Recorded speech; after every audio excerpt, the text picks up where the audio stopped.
नमस्कार, मैं पंकज कुमार। शिव विश्व के पहले समाजवादी हैं। वो औघड़दानी हैं, नीलकंठ हैं, क्योंकि विश्व कल्याण के लिए खुद विषपान करते हैं।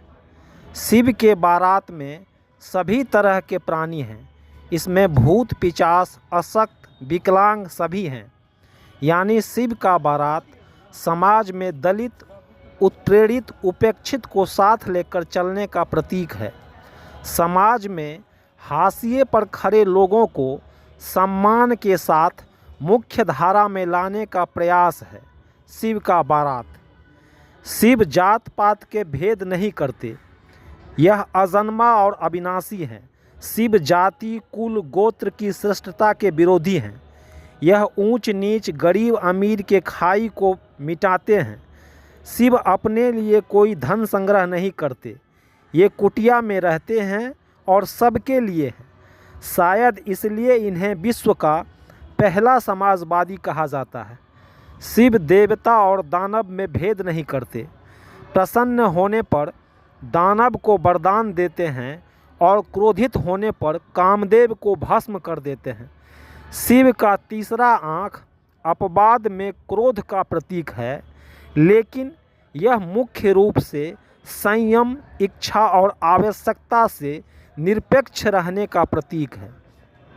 शिव अपने तीसरे आँख को बंद कर विश्व कल्याण के लिए कामना को त्याग कर तपस्या में लीन रहते हैं।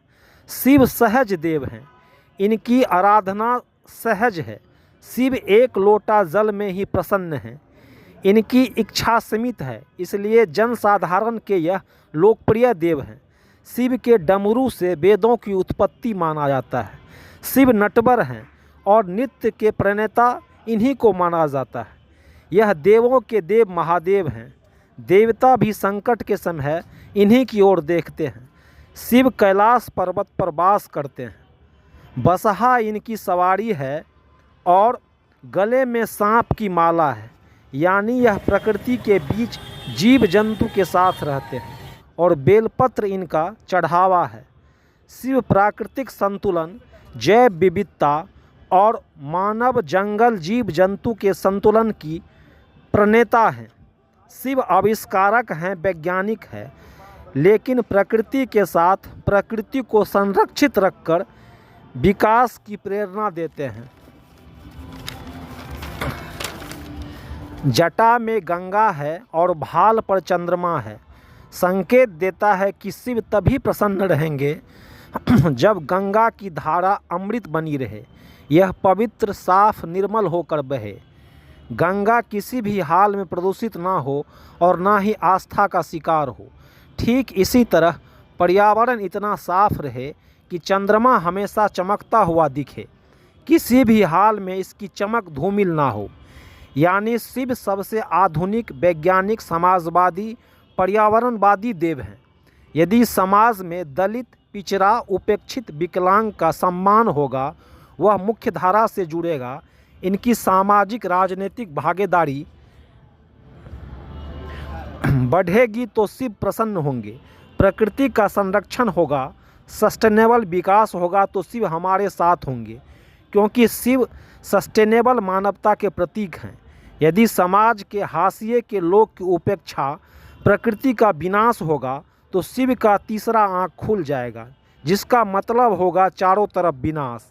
इसलिए शिव की आराधना का मतलब है प्रकृति और मानव का कल्याण, क्योंकि शिव आधुनिक, समाजवादी, पर्यावरणीय देव हैं।